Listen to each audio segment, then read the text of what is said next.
नमस्कार, झारखंड समाचार में आप सबका स्वागत है। आइए जानते हैं झारखंड की तमाम छोटी बड़ी खबरों को। इससे पहले चैनल को सब्सक्राइब नहीं किया है तो प्लीज चैनल को सब्सक्राइब कर बेल आइकन को प्रेस कर दीजिए ताकि खबरों का अपडेट आपको मिलता रहे।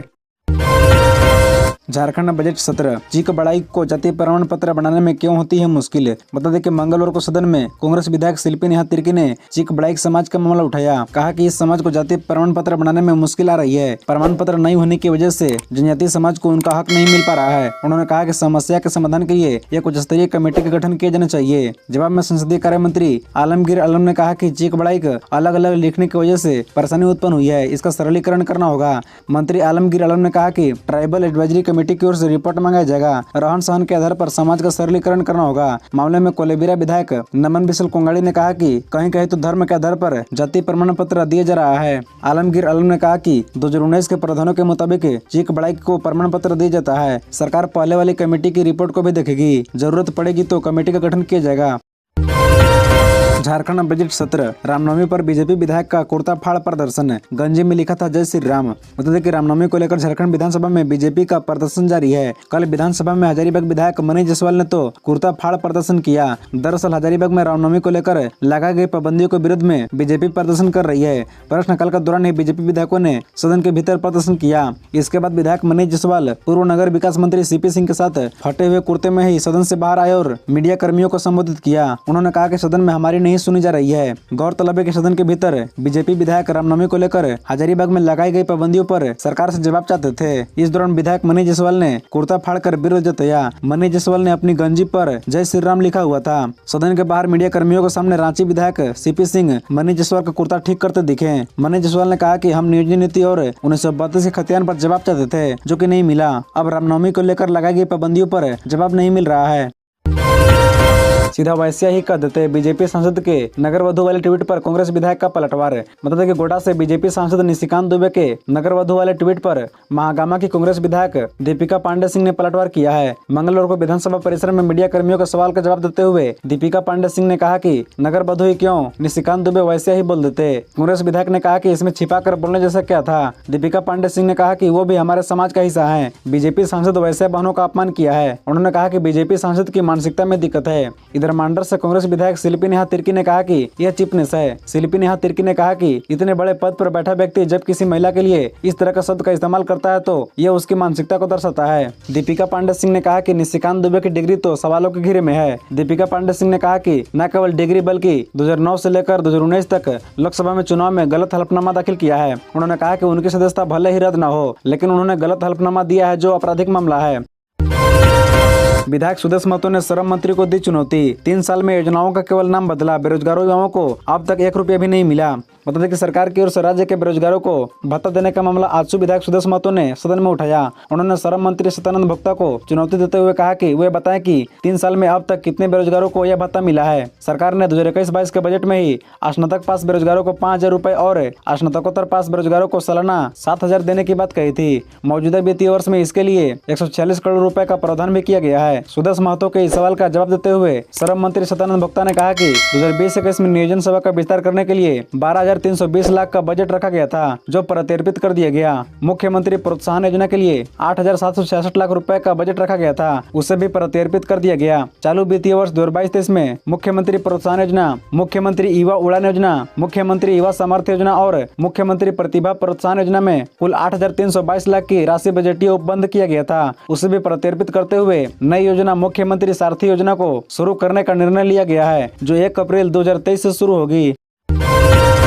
रामनवमी के मद्देनजर झारखंड में सुरक्षा के कड़े इंतजाम। सुरक्षा उपकरण से पूरी तरह लैस होंगे सुरक्षा बल। संवेदनशील जगहों पर अतिरिक्त फोर्स की तैनाती। बता दें कि झारखंड में रामनवमी के मद्देनजर सुरक्षा के पुख्ता इंतजाम किए गए हैं। राजधानी रांची समेत राज्य के 24 जिलों में 6,790 अतिरिक्त सुरक्षा बलों की तैनाती की जानी है। सुरक्षा बल में सशस्त्र बल और लाठी बल के फोर्स शामिल हैं। इस संबंध में पुलिस मुख्यालय ने आदेश जारी कर दिया है। 27 मार्च तक सुरक्षा बल को प्रतिनियुक्त कर दिया जाएगा। पुलिस बल को हथियार, गोली, लाठी, हेलमेट, बॉडी प्रोटेक्टर एवं लाइट किट दिया जाएगा। पूरी पूरी तरह उपकरण से लैस होकर सुरक्षा बल के जवान तैनात होंगे। अतिरिक्त तैनाती में जैप की 10 कंपनियों, IRB की 3 कंपनी, 16 इको, रैप की 6 कंपनियां शामिल है। हर साल रामनवमी के मौके पर राज्य के जिलों में शोभा यात्रा और जुलूस के मद्देनजर सुरक्षा बल की तैनाती होती है। सांप्रदायिक तनाव और इस तरह की घटनाओं को देखते हुए सुरक्षा बल के पुख्ता इंतजाम है। सुरक्षा बल इस बात का विशेष ध्यान रखेंगे कि किसी इलाके में तनाव या हिंसा की स्थिति न हो। रांची, जमशेदपुर, हजारीबाग, कोडरमा और चतरा में रैपिड एक्शन फोर्स की तैनाती की जानी है। रांची, जमशेदपुर, पलामू और दुमका में विशेष तौर पर फोकस किया जा रहा है। इन जगहों पर विशेष सुरक्षा बल की तैनाती की जानी है।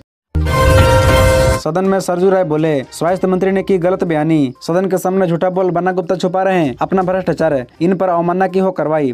बता दें कि निर्दलीय विधायक सरजू राय ने स्वास्थ्य विभाग द्वारा दवाओं की खरीद में अनियमितता पर कार्रवाई करने के संबंध में पूरक प्रश्न पूछा कि भारत सरकार के रसायन एवं उर्वरक मंत्रालय तथा स्वास्थ्य मंत्रालय द्वारा भारत सरकार के लोक उपकरणों से दवाएं खरीदने का दिशा निर्देश सरकार के ये बाध्यकारी है या सलाहनुमा है। इस पर स्वास्थ्य मंत्री बन्ना गुप्ता जवाब देते हुए इसे बाध्यकारी बताया। इसके बाद आसन ने सदन की कार्यवाही स्थगित कर दी, जिसके बाद सरजू राय ने विधानसभा अध्यक्ष को पत्र लिखा, जिसमें उन्होंने कहा कि सदन स्थगित किए जाने की वजह से पूरक प्रश्न नहीं पूछ सका। फिर मेरे ही पूरक प्रश्न को जो उत्तर स्वास्थ्य मंत्री ने दिया वह सरासर गलत है। इस उत्तर से उन्होंने सदन को गुमराह, सदन के सामने असत्य कहा है। उन्होंने अपना भ्रष्टाचार छुपाने की कोशिश की है।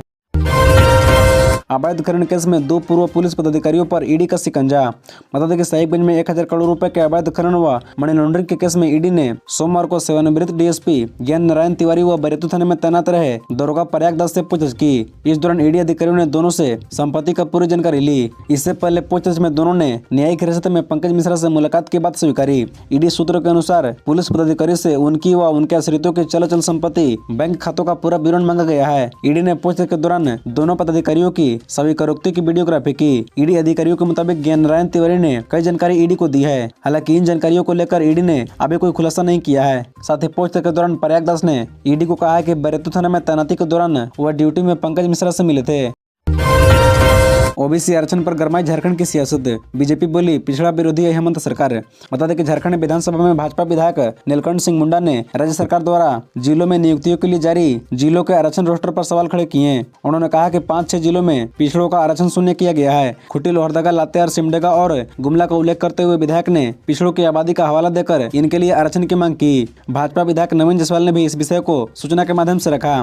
दूसरी ओर सोशल मीडिया पर भी ओबीसी आरक्षण के मुद्दे पर नौजवान मुखर रहे हैं। सरकार पर निशाना साधा जा रहा है और इस मामले में कोर्ट का दरवाजा खटखटाने पर राय मशविरा ली जा रही है। ज्ञात हो कि कार्मिक विभाग ने जिलों में बहाली के लिए आरक्षण रोस्टर क्लियर करते हुए विभिन्न वर्गों के लिए आरक्षण सूची जारी की है। अंतर्राष्ट्रीय वन दिवस 2023 5 पेड़ लगाने का संकल्प। पलाश भवन में अंतर्राष्ट्रीय वन दिवस का आयोजन। बता दें कि रांची में अंतर्राष्ट्रीय वन दिवस के मौके पर कार्यक्रम आयोजित किया गया। इस मौके पर अंतर्राष्ट्रीय वन दिवस के अवसर पर हम संकल्प लेकर आने वाले 6 महीने में 5 पेड़ अवश्य लगाएं और उन्हें अपने पूर्वजों को समर्पित करें। प्रधान मुख्य वन संरक्षण 100 वन बल प्रमुख डॉक्टर संजय श्रीवास्तव ने यह बात कही।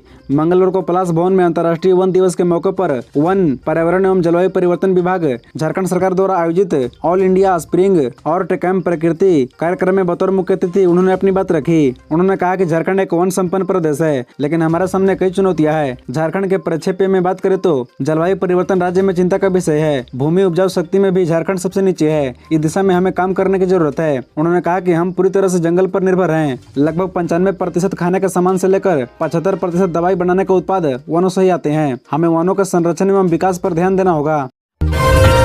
झारखंड में मिले हांगकांग फ्लू के 3 मरीज। कोरोना संक्रमितों की संख्या 16 तक पहुंची। बता दें कि झारखंड में हांगकांग फ्लू यानी H3N2 और कोरोना का कहर बढ़ता जा रहा है। सोमवार को हांगकांग फ्लू के 3 और मरीज मिले। तीनों जमशेदपुर के हैं। उधर सोमवार को कोरोना के भी 5 संक्रमित मिले। इनमें 4 जमशेदपुर के हैं। देवघर में भी 1 संक्रमित मिला है। राज्य में कोरोना के एक्टिव मरीजों की संख्या अब 16 पर पहुंच गई है। करीब 110 दिन बाद कोरोना के एक्टिव मरीजों की संख्या 10 पार पहुंची है। बता दें कि जमशेदपुर से मिली जानकारी के अनुसार हांगकांग फ्लू के नए संक्रमितों में 1 बुजुर्ग और 7-8 साल के 2 बच्चे शामिल है। तीनों का इलाज TMH में चल रहा है। सिविल सर्जन डॉक्टर जुझार माझी का कहना है कि मरीजों पर नजर रखी जा रही है। बता दें कि 18 मार्च को जमशेदपुर में ही 1 वृद्धा और 1 बच्चा हांगकांग फ्लू से संक्रमित मिले थे। इसी बीच हांगकांग फ्लू व कोरोना को देखकर सोमवार को राष्ट्रीय स्वास्थ्य मिशन के अभियान निदेशक ने राज्य के सभी निजी अस्पतालों एवं जांच घर के नोडल अफसरों को इन्फ्लुएंजा 1 की जांच अद्यतन रिपोर्ट रोज उपलब्ध कराने का निर्देश दिया है।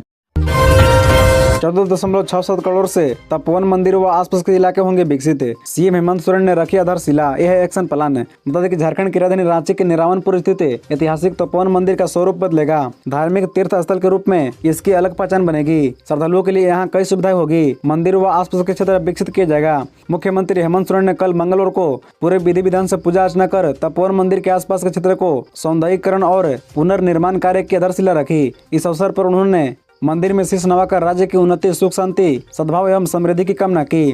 तपोवन मंदिर परिसर और आसपास के क्षेत्र के सौंदर्यीकरण और पुनर्निर्माण कार्य पर 14 करोड़ 67 लाख रुपए खर्च किए जाएंगे। जुडको द्वारा इसका एक्शन प्लान तैयार किया गया है। इसके तहत कडरू से तपोवन मंदिर तक पुल का चौड़ीकरण और हरमू नदी को कवर किया जाएगा। ओवर ब्रिज से निरावन जाने वाली सड़क का भी चौड़ीकरण होगा। मंदिर के लिए वैकल्पिक मार्ग और अप्रोच रोड भी बनाया जाएगा। मंदिर के दोनों ओर तोरण द्वार बनेंगे। खबरों से जुड़े रहने के लिए चैनल को सब्सक्राइब, वीडियो को लाइक एवं एक दूसरे से शेयर जरूर करें। धन्यवाद।